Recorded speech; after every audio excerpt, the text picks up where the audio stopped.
to this evening's lecture where we're going to be talking about poultices. Poultices are little packages you can make of vegetable matter that you would put on various ailments for various effects. And the first one I'm going to look at is the onion. And the onion is a drawer. I think most people are aware of that. If you have a room that's just been painted and has a strong odour, you can slice the onion up and put it on a plate and it'll absorb the odours out of the air. If you have a fridge that has a bad smell, number one, find out where it's coming from, eliminate that, but sometimes the smell can remain. You can slice up an onion and put it in the fridge and it'll absorb those odours. So it is fairly well acknowledged that the onion is a drawer. You can use onion cooked or you can use it raw.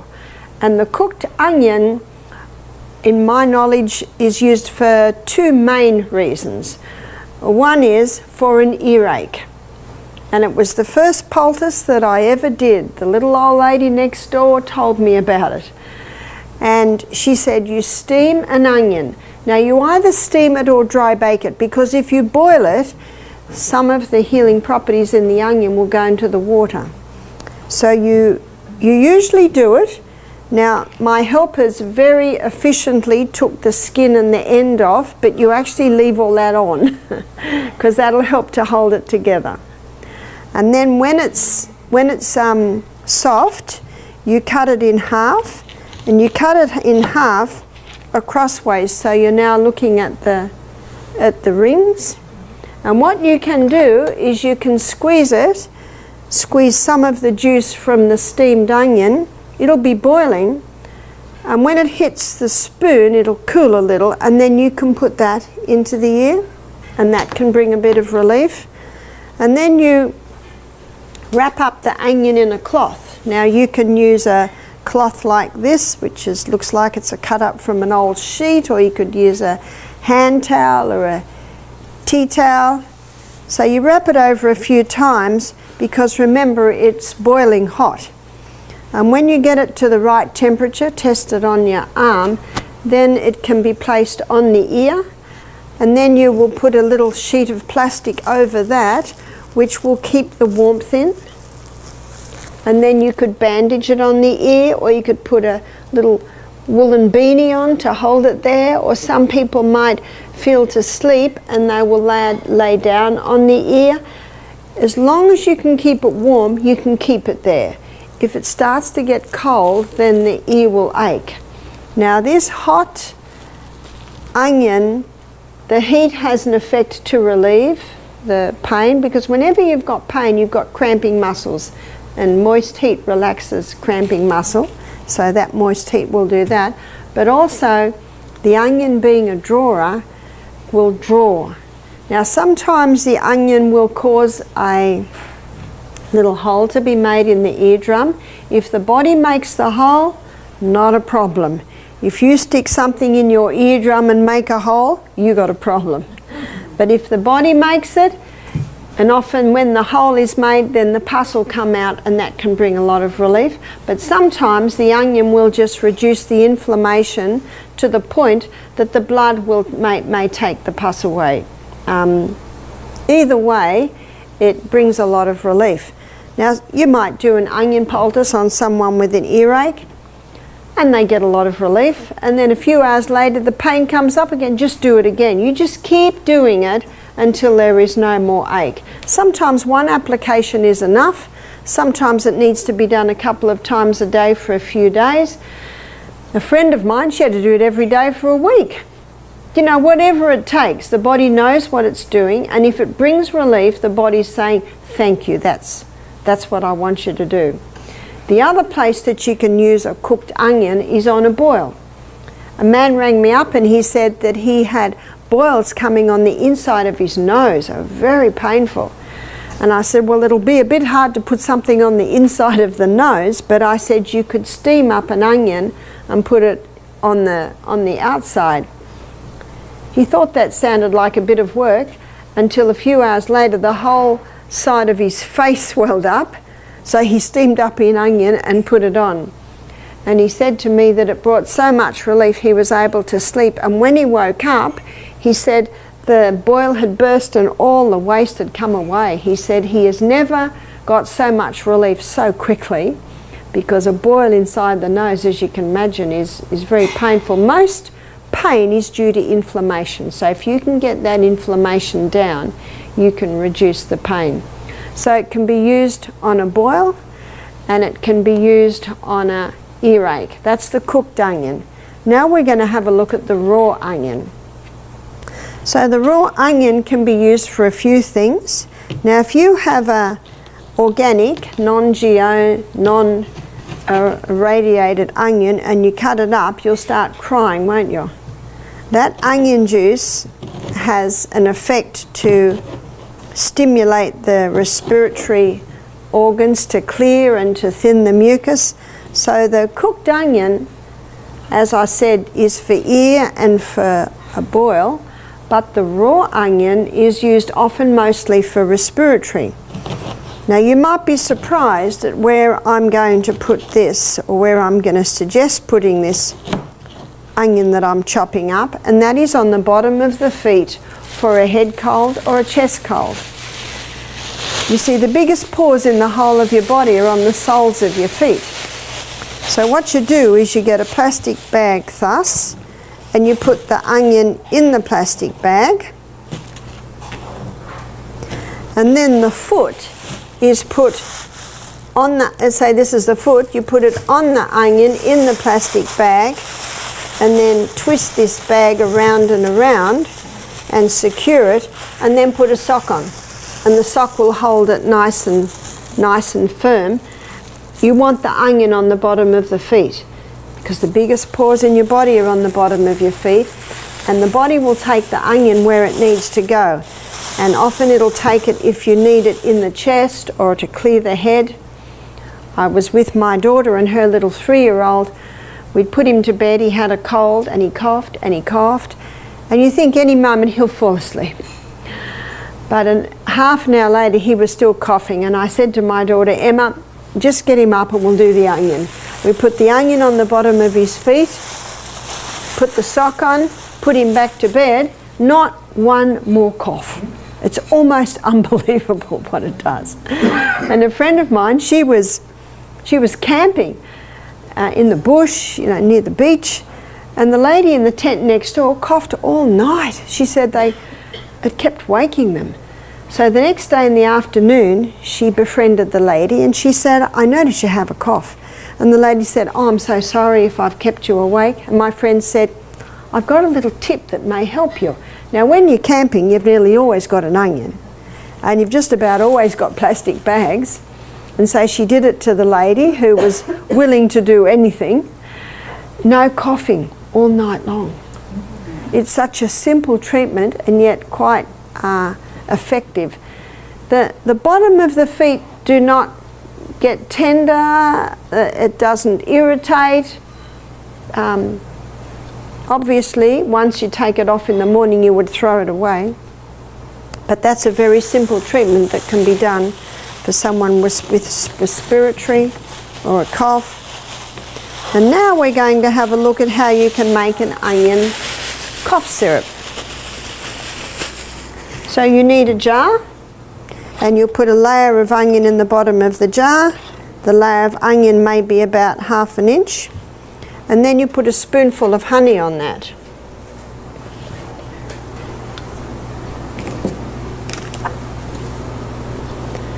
So we'll put our spoonful of honey on that. Now when you buy raw honey in the winter, it's often quite solid. Have you found that? And you can do this with the solid honey. And whether it's a runny honey like this, or whether it's a solid honey, they will both work. I'm making this at the beginning of our lecture because by the end of the lecture you'll see a syrup will begin to form. So now we're putting in another layer of onion. The first time I read about this recipe, it said to use sugar, but I didn't give my children sugar, so I really didn't want to make it with sugar. So I thought, I'll try it with honey, and it works very well with honey. And honey can be very soothing too on a sore throat. So now we cut up and do another layer. So if you have a big family and they've all got bad coughs, you could do several onions and fill the jar. So for purposes of illustration, we're just going to use our one onion.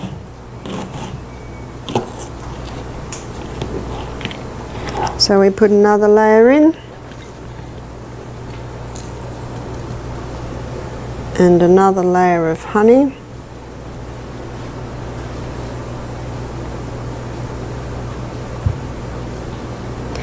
Now the sky's the limit with how you make this. You can put garlic in there, you can put ginger in there as well, if you like. Now our last layer goes in, and you end with a layer of honey. And drizzle it over.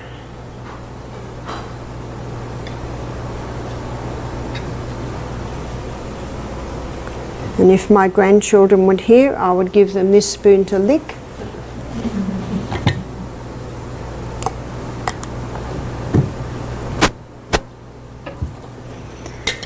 So as you can see at the moment, we've just got sticky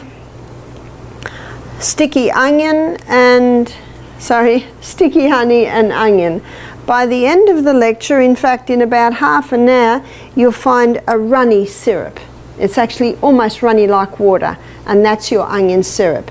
So you leave the onion in the honey for 24 hours, and after 24 hours, in fact you'll see it even tomorrow through the day, it'll look like onion swimming in a syrup. So the reaction of the onion, the sticky honey on the onion, it produces this syrup. So after 24 hours, you strain the onion out, and there you've got your onion syrup, which you can keep in the fridge. How long will it keep for? Well, I always used to say it doesn't keep long in my house. My children very much like the onion syrup. But one German lady in a meeting one day, she said, oh, I've had a jar in my fridge for 10 years. I guess because it's honey, it keeps. So what's the dosage? Well, in a little 2-year-old, you might give them half a teaspoon 3 times a day, you know. For an older child or an adult, you might give them a teaspoon 3 times a day. I used to say to my children, if they had a bad cold, if you sit still and let mummy put poultices on you and put a few things on you, then you can have a teaspoon of onion syrup. Now my children, I did not give them lollies, so they thought the onion syrup was pretty good. But I guess if children are used to a lot of sweet things, I don't know, you'll have a taste tomorrow. But it's actually quite a nice syrup. Something else I'm going to do early in our lecture is castor oil compress, so that you can see how it soaks in. It can take nearly half an hour to soak in. Now castor oil penetrates deeper than any other oil, and wherever castor oil penetrates, it breaks up lumps, bumps, congestion, adhesion. It will break up a bone spur. If the bone spur has been there 3 years, it may take 3 months to break it up. If it's been there 3 months, it may take 3 weeks.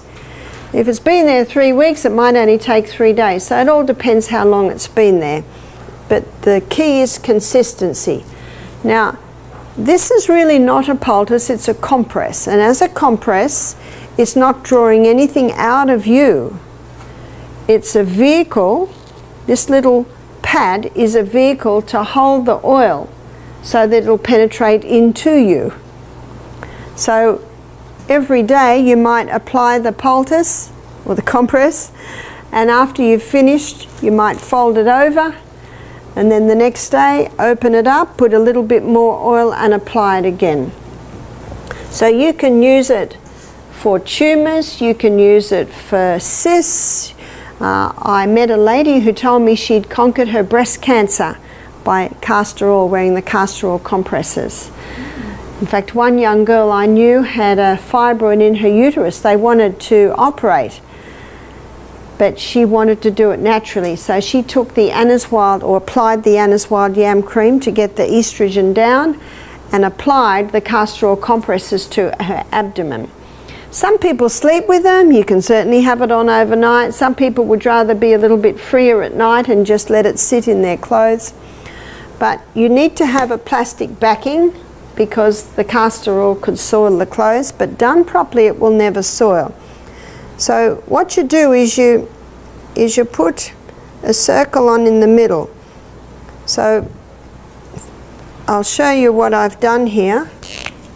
So the little castor oil pack is about this big, the plastic is about that big, and I've put approximately this much castor oil on.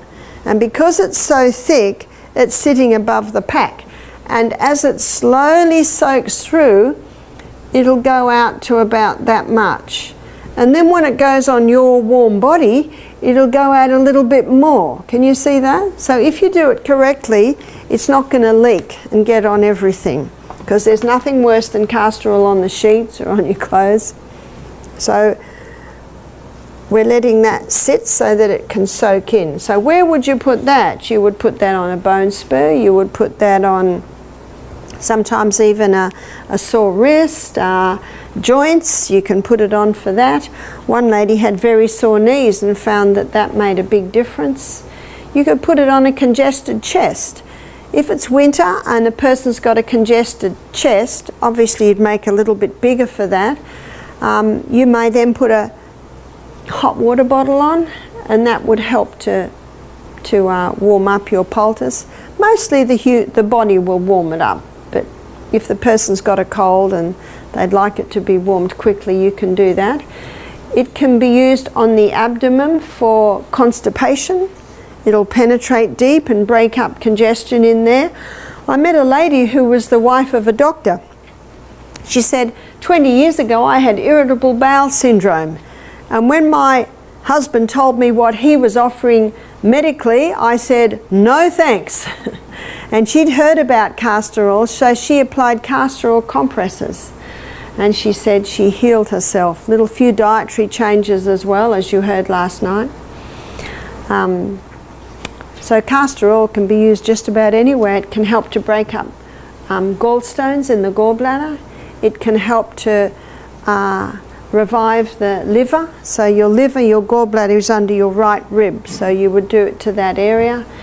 It applied to the kidneys, it can help break up kidney stones. And so there's a whole lot of areas that you can use castor oil. I don't advise you take it by mouth. It can be a little irritating there. But topically, used externally, it can have quite a powerful effect. Now we're going to have a look at garlic. Garlic is a very potent antibiotic. In fact, the research is showing is 6 times more powerful than tetracycline, and that's a common antibiotic. To use it as an antibiotic, you would need probably about 3 of those a day. Now, if someone says, my gut couldn't handle 3 of those a day, what you can do is you can get a bowl of hot soup, grate it into the soup, and that'll just take the edge off it if a person cannot handle it raw. Or something delicious to put into your baked potato is to grate this straight into, say on this very fine, on the fine grater, grate it straight into olive oil and then spoon that mix into your baked potato. Very, very nice.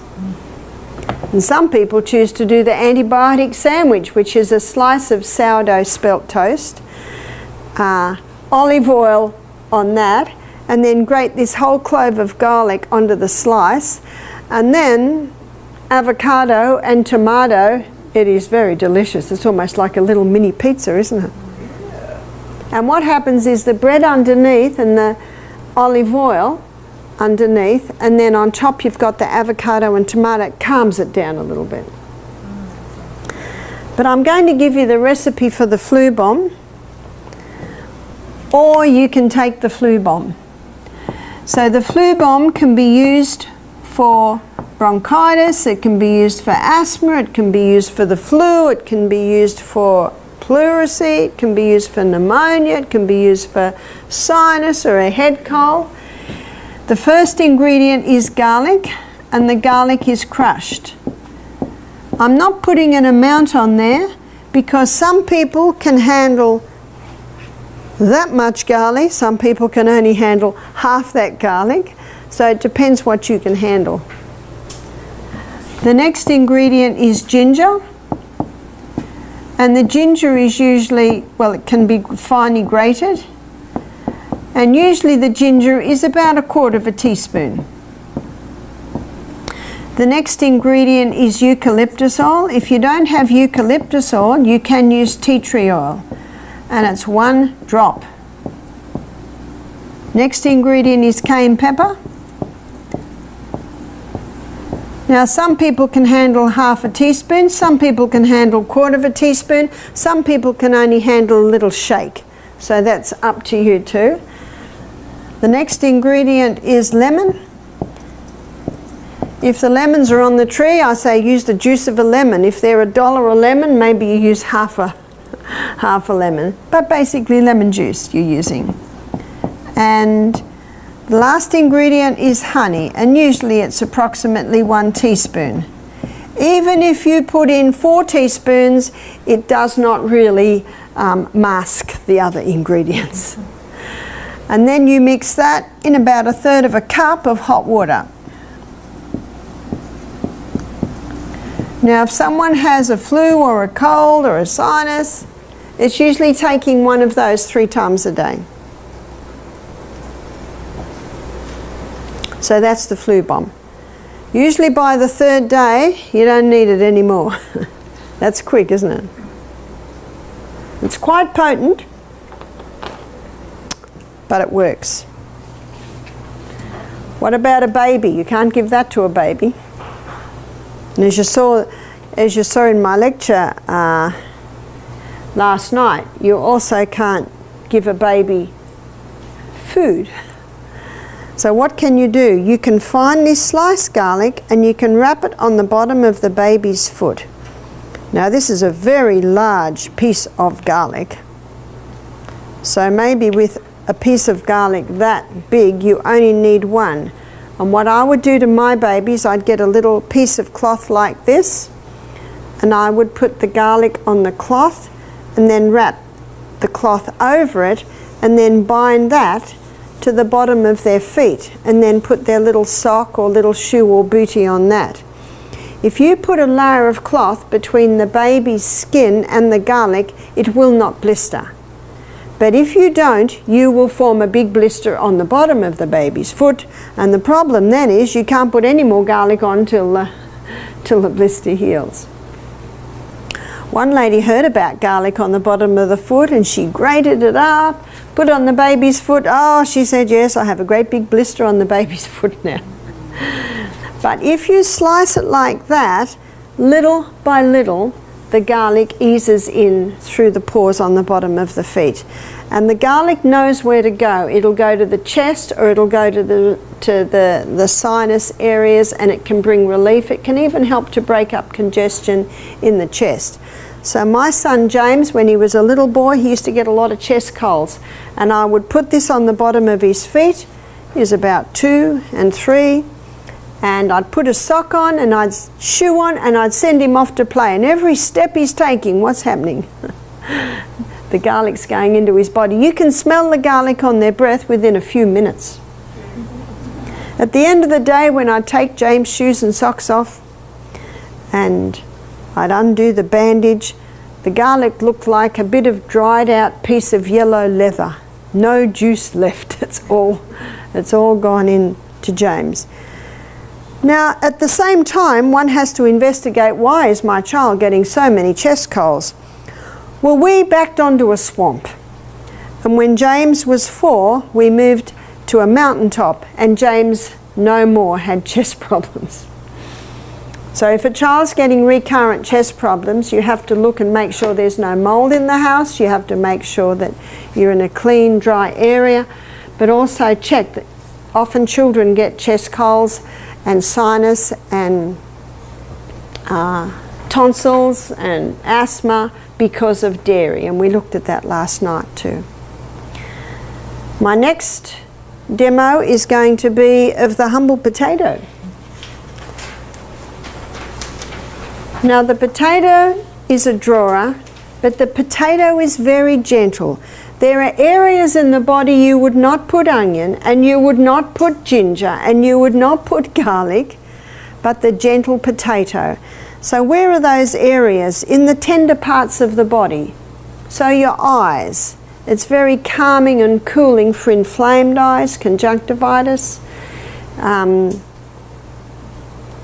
sprained ankle. In fact, that's what we put on Zaza when she sprained her ankle yesterday, was the greater potato. The greater potato is very cooling, so if you've got an inflamed red area, the potato, because it's high in phosphorus and potassium, the skin absorbs that, and because it's very alkaline, it neutralizes the acid condition, cools it, and it can draw out and reduce the inflammation. Now the way I make my poultices is mess-free. That's what I like, mess-free. So I wrap up Glad Wrap a few times, and what I'm aiming for with my poultice is that I've got a little bit more plastic around the edge of my poultice. So I put that down, and then I put the cloth that I'm going to make the poultice on down, and then I grate it. But this has a... So you can grate it straight onto the cloth. Now, I'm not sure what you call these in America. We call them Chuck's cloths. I guess that's the brand name. But I guess you call them a cleaning cloth, yeah?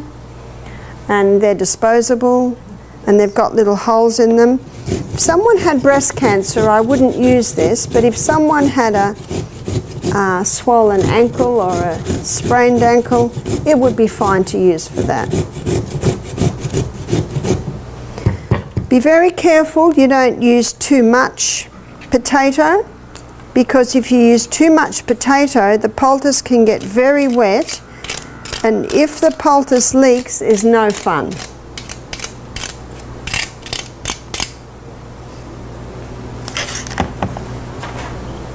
So you spread that out a little bit. So can you see how much I've put on here? And now I'm going to fold it over, which is how you make the poultice. You fold over two sides, like that, and then you fold over the other two sides. So I now have a package. And now I turn it over, because where you put the poultice on, you're going to put it on that side that just has one layer. So can you see how much plastic I've got around my poultice? Now let's say that I just sprained my wrist and it was all swollen. Then I would put it on like this. And see how the plastic just covers it a little bit. I don't like too much plastic on my skin, but it just covers it. And then you could bandage that on. And if the tissue's swelling, you would wrap it on and keep it on all night, or keep it on for a few hours. Potato is used for tissue inflammation.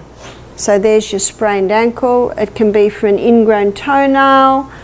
I think it was about 3 years ago, on my bicycle I crashed on our bridge, our wooden bridge, and a splinter went into my finger when I fell over. And that was very sore, and it was so sore you couldn't get it out. It was embedded in.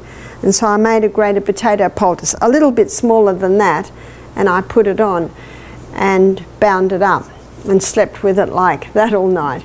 And I slept quite well. I didn't really have much pain. It was very painful when it first happened, as you can imagine, down beside the nail, but just under where the nail bed starts.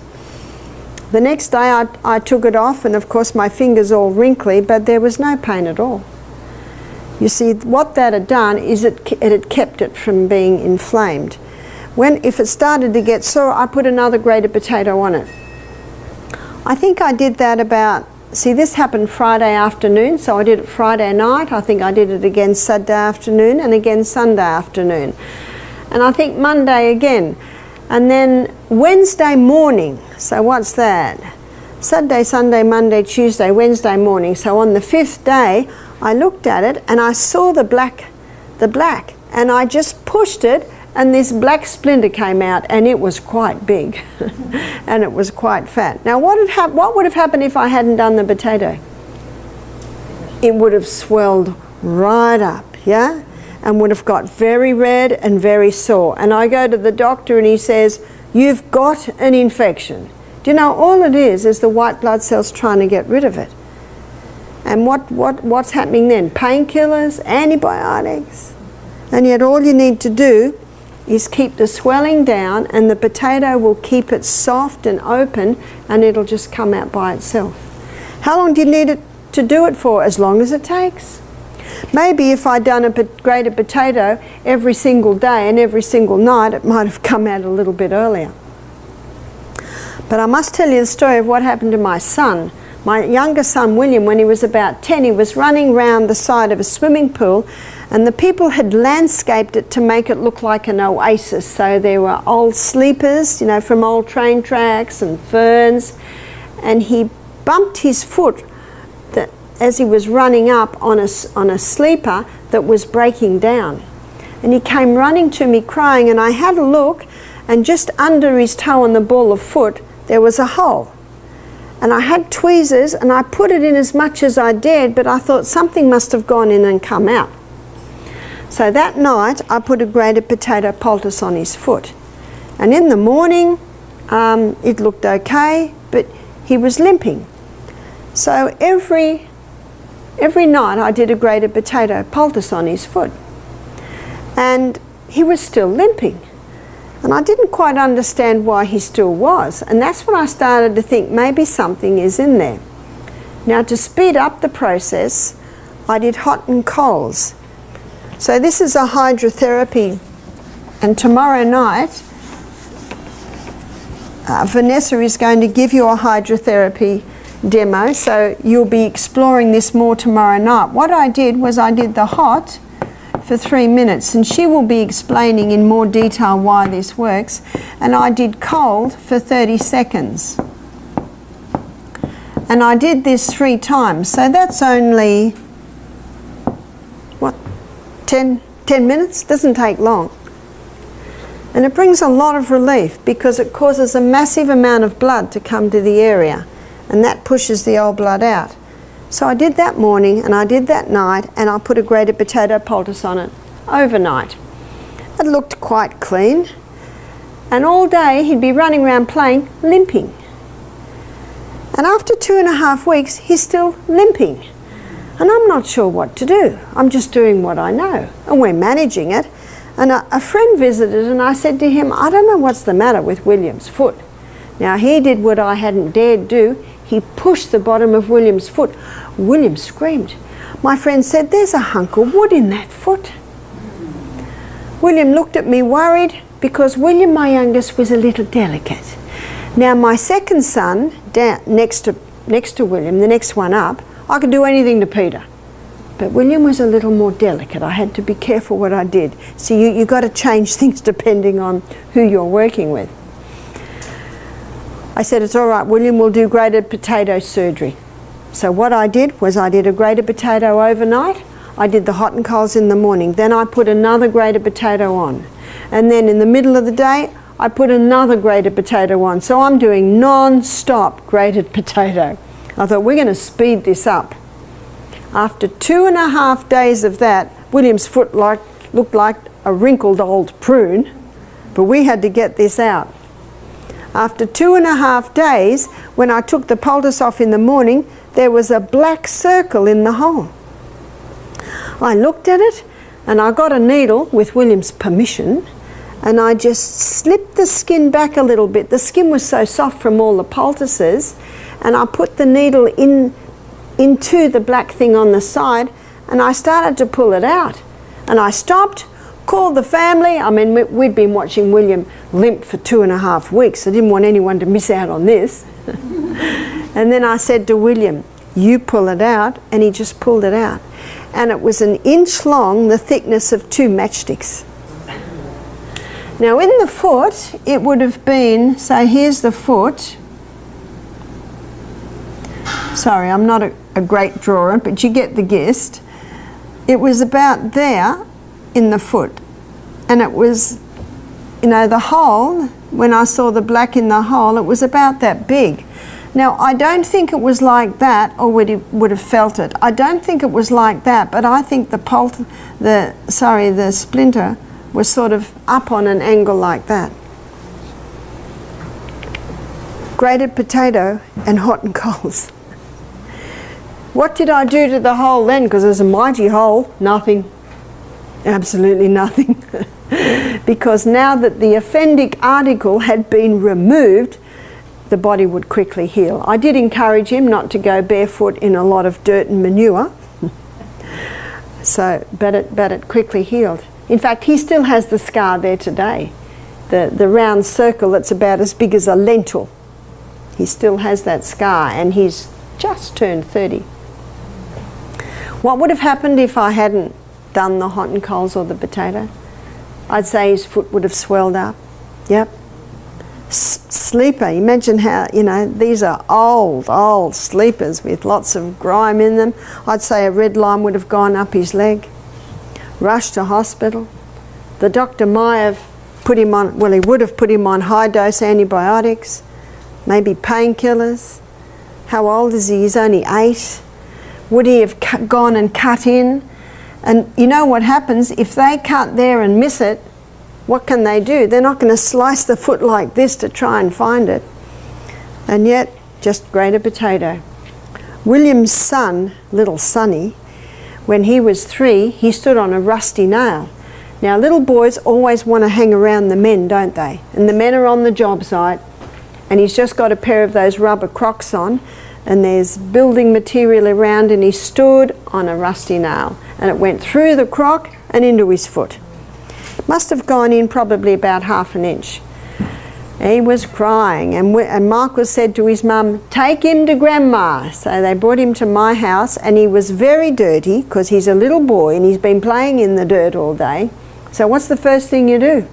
Put him in the bath. Give him a wash, and the warm water will calm him down. And then I made a grated potato bandage for the bottom of his foot. It was probably about that big. Put his little foot on there, bandaged it on, put his sock on, and then put the little croc on, because you know those rubber Crocs, you can have a fairly fat bandage on and it'll slip in. And he was happy as happy then. No more pain. The potato had done that. That was about early afternoon. That night they put a fresh grated potato poultice on, and the next day it looked clean, it was not sore, so they didn't do anything. That night they did a grated potato. 3 nights they did a grated potato. After the 3rd night, William came to me with the poultice after they took it off. He said, "Mum, look at this." And on the top of the poultice there were little shavings of metal that were like a fluorescent blue colour. He said, "The potato has pulled the rusty metal out of the foot and cleaned up the rusty metal." We didn't do another thing. Why not? Well, the foot was happy. If the foot got red, if the foot got sore, you just do it again. It's like William's foot. Because 2.5 weeks of doing this overnight hadn't done it, and I realised there was something in there, I just hit it harder. Just did it a little bit more often. So if you're not quite getting the results, do the hot and coals. You can do hot and coals on your feet, you can do it on your hands, maybe your elbow, and put the poultice on. Potato is for tissue inflammation. Now we're going to look at what's for ginger inflammation. I've just given my right-hand lady the sign, and she's bringing ginger. Unfortunately, we used up all the ginger in your juices, so we're using frozen ginger. And frozen ginger, see, ginger doesn't keep, you know, if you're going to have it for weeks, it's good to freeze it. But frozen ginger can be grated quite well.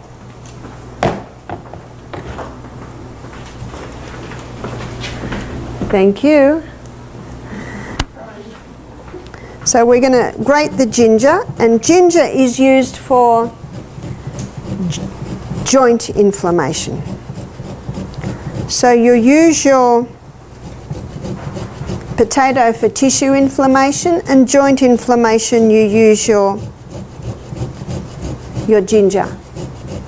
Ginger is a very powerful anti-inflammatory herb.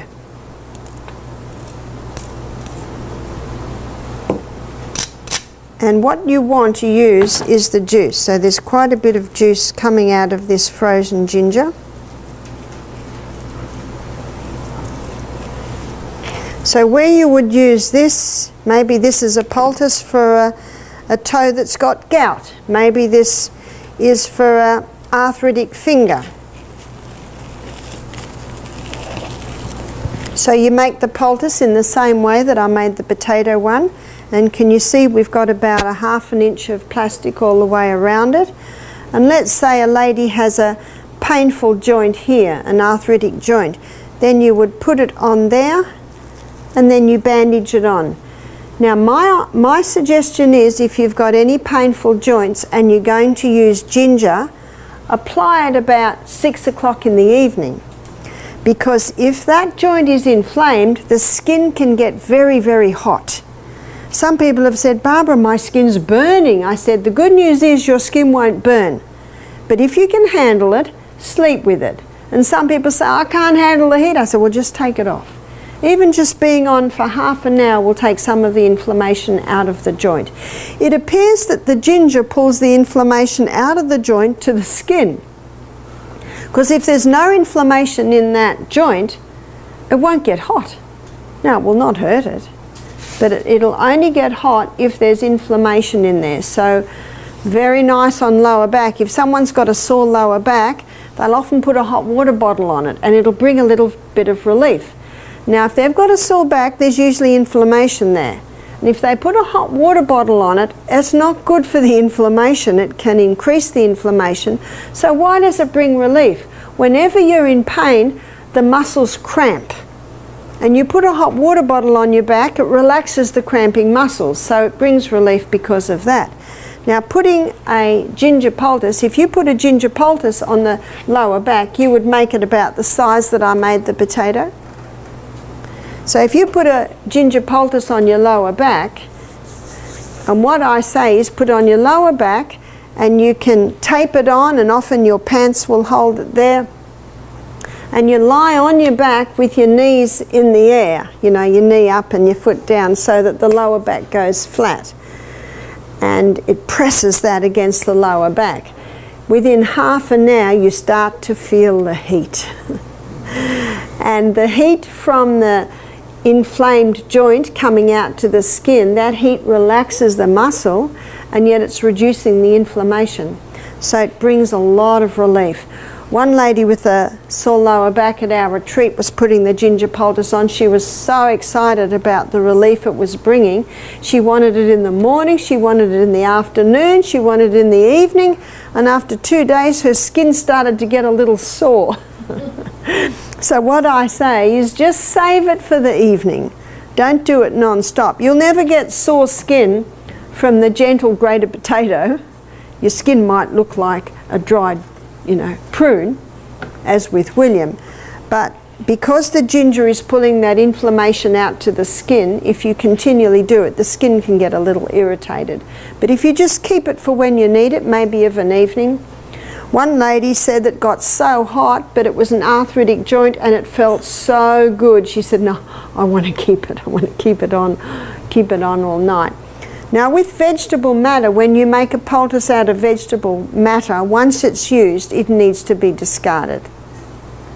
Whereas your castor oil compress, so I've got there, because it's an oil, it can be used again and again and again. We had a man do our program who was a barrister. He was 38, and he said to me, I've come to the retreat to stop drinking alcohol for a week. He said, don't tell me to stop drinking alcohol, because I'm not going to stop. I'm just here to have a week's rest. I just said, you can't say right, because it's not right, and you can't say this is terrible, I have no right to say that. So this is where you go, Midweek, right now, Wednesday night, we're doing the poultice lecture, and I did the demo on the grated ginger. He said, I have a little toe that sits up like that. He said, it's my middle little toe. He said, it's been paining me for 18 months. The doctor says it's gout. He said, I don't know what to do about it. He said, I am a barrister. I go to court with my wig and my robes on, and I have to wear slippers. I can't even wear shoes. I said, well, let's put a poultice on it. So this was about the right size for a little toe. We put it on, maybe a little smaller. We taped it on, and whenever I apply a poultice, I always ask the guest if I can pray, and I ask for God's blessing on that poultice. And he went to bed. The next morning, now this man was very quiet, very reserved, and kept to himself. The next morning he's coming down the hill because he was in one of the cabin rooms, and he's yelling out. It was very unusual for this man to do that. And we looked out and he came running up. He said, it's gone. He said, my toe is flat and there is no pain. One ginger poultice. Now the next day, and for you it is tomorrow, you'll be hearing the acid alkaline lecture. And when he heard the acid alkaline lecture, he then realized it was the big steak and the red wine that he was having every night that was contributing to his gout. The next day, when I had the final consultation with him, he sat in front of me and he said, I'm going to stop drinking. All because of one little ginger poultice. He was so happy. By the time we consulted, he'd had 48 hours of no pain. And he was very much liking that. One man who had gout in one toe, he put this on. He said the next day it appeared in the next toe. So he put it on that toe. The next day it appeared in the next toe. It seemed to jump toes. I said, did it jump feet? He said, no. So remember, the potato is for tissue inflammation, and remember it can be used on eyes. It can be used wherever there's inflammation in tender parts of the body. A friend of mine rang up, and her little boy, I hear him crying in the background. He was a crawling baby, and his little penis was swollen twice the size. What are you going to do? And if you take him to hospital, what are they going to do? I said, make a grated potato poultice. It's very quick. Put that over his whole scrotum. Put his diaper on, as you say. She said within 5 minutes he stopped crying and fell asleep. Poor little guy was exhausted. He slept for 2 hours. What does that tell you? He's not in pain. When he woke up, she took his little nappy diaper off and everything was back to normal. Sometimes you don't know what has caused the problem. The good thing about this is even though you are treating symptoms, you are also contributing to the healing. My girlfriend was a hippie and her little boy used to crawl around with no diaper or nappy on, maybe something bitty, maybe a little bit of dust got in the area. Sometimes you don't know. But the potato took all the swelling down, which means no more pain, and she had no more trouble with the area. If she did, what do? You just do that again. Can you see how you're listening and you're watching to what the body says? One lady rang me up and she said, my daughter just stood on a rusty nail. She's 10, it went almost through the top of her foot. We've seen your poultice DVD because this lecture is up on YouTube. She said, we put grated potato on. It's been an hour later and it's still a little bit sore and swollen. So I said to her, do the hot and colds. Take the poultice off, do hot and colds, and then put another fresh potato on. And ring me in 2 hours. She rang me and she said, there's no more swelling, there's no more pain, and the little girl's laughing. Now, if she'd said to me, the pain is still there and the swelling's still there, I'm not there. So I can't tell. So I would say, well, you need to go to have it checked out at the hospital or the doctor. But I've actually never had to do that, because everything I've done has always brought relief. That's the good news. Now we're going to have a look at cayenne pepper. Now before we look at cayenne pepper, I just Can you see that? We've already got a syrup forming there. So cayenne pepper is a remarkable herb. Cayenne pepper will thin the blood. Cayenne pepper will rebuild heart muscle. Cayenne pepper will strengthen the arterial walls. Cayenne pepper is a blood stimulant, and anything that stimulates blood stimulates healing. In fact, it has been said that you put cayenne pepper with any other herb and you will increase its effectiveness. You can use it internally. You can use it for a sore throat. Yes, it'll tingle at first, but once the tingling dies down, the sore throat is greatly relieved. You can use it for low hydrochloric acid. It'll wake anything up. It wakes stomachs up. In the book Back to Eden, Jethro Kloss quotes a couple of doctors in his 10 pages on the cayenne pepper. And one doctor says it's impossible to abuse cayenne pepper. Another doctor says it will never cause a lesion. It feels like it's burning, but really it's just stimulating. You can use it externally also to bring blood to an area. And where I find it very helpful, if someone has no feeling in their feet, or they have peripheral neuropathy, and sometimes that's a side effect of having chemotherapy, or if someone continually has cold feet. Perfect health requires perfect circulation, and perfect circulation means your feet and your hands are warm. So what you do if someone has cold feet, you cannot do this treatment to them.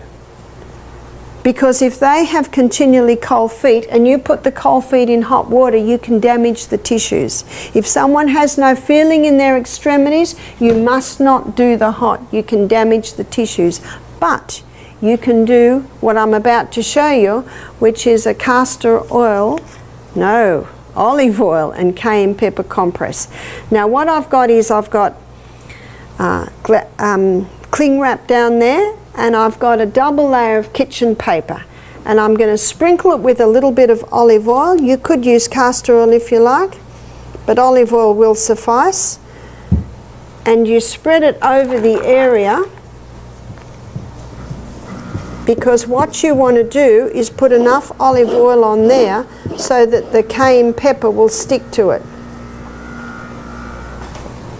Don't put too much olive oil on, because if you put too much olive oil on, the oil can leak out, and that's no fun on socks and sheets.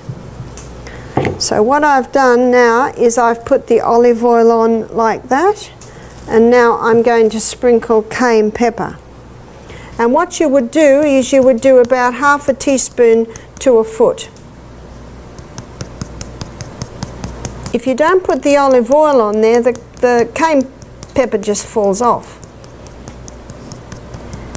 And then the foot goes straight on that. And that will never burn. So you see what I've done now? And you see that cayenne pepper is sticking quite nicely to the olive oil. Then you put the foot straight on there, and you put the Glad wrap over, and then you put a sock on. If you don't want that much Glad wrap on your foot, you can just end the Glad wrap a little past the kitchen paper, and you put a nice firm fitting sock on.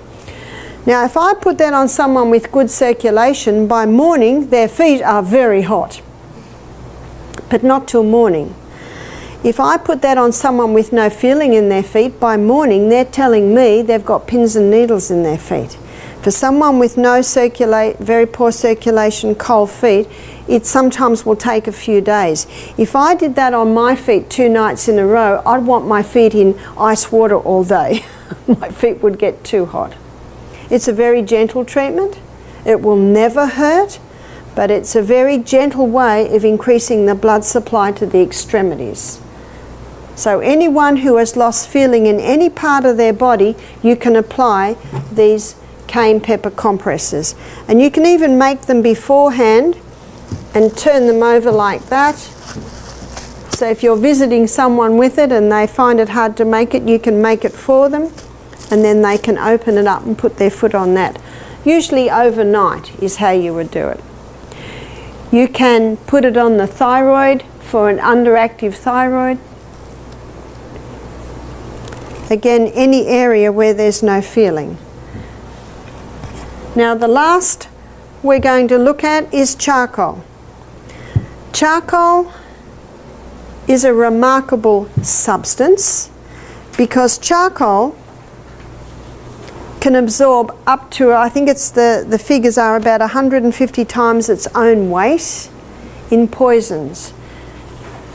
Now charcoal is unique in that it not only absorbs poison, it neutralizes poison. That's a very important point. So you can use it internally for any poisoning, or you can use it internally for diarrhea. And a lot of people will travel with charcoal now when they go to Asia. You can actually get charcoal tablets. You can use charcoal externally for bee stings, wasp bites, spider bites, snake bites. But when you mix charcoal with water, it's like mixing dirt with water. So I'm going to mix it because I'm all for no mess, and charcoal's very messy. So I'm going to mix it with psyllium. You can also mix it with ground flax, but it's a pity I'd rather eat the flax. So I'm going to do it with psyllium, and you can use equal amounts of psyllium. So we're going to do 2 psyllium, and we're going to do 2 charcoal.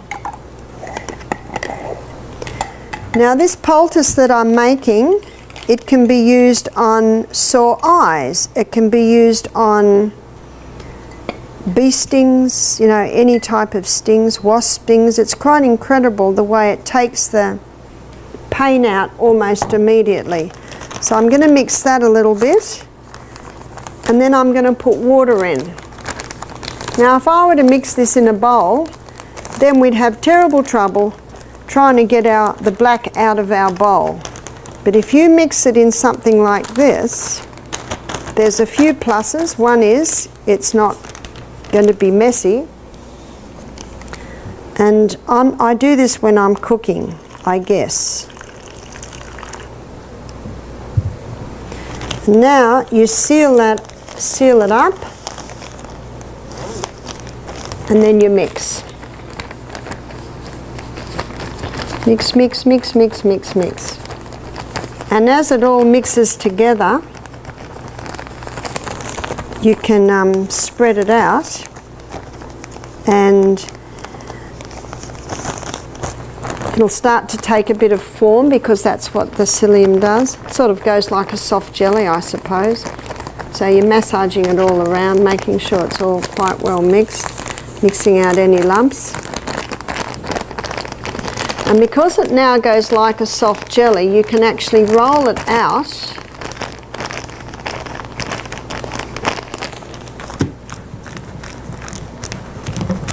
like this into the bag. So can you see that how it's rolled out? And now that is set now. And I'm just getting a bit more air out of it.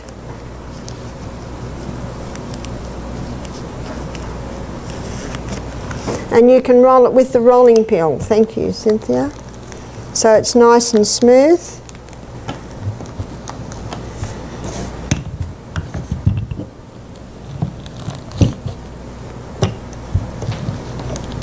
And that's taken up the whole of that plastic bag. And I'll just get a bit more air out.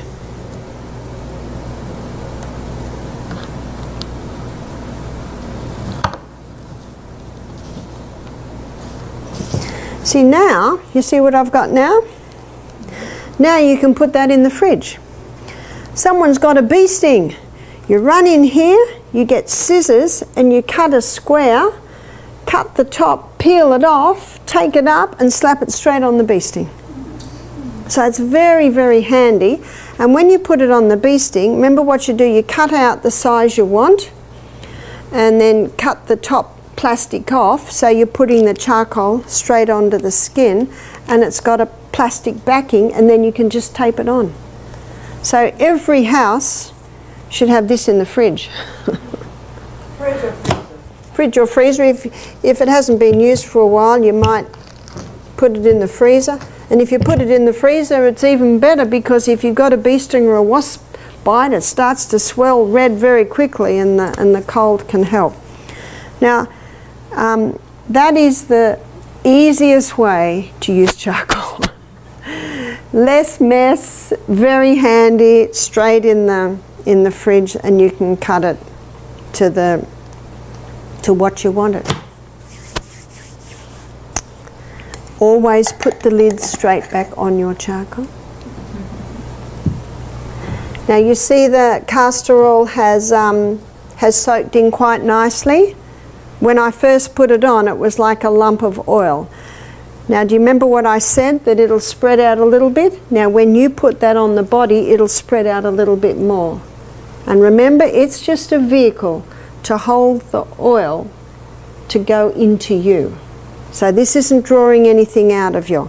And when you're not using, you can just fold it over, and the next night you'll open it and put a little bit more oil on. You'll find that as you use it, it gets a little dry because the body's taking it in.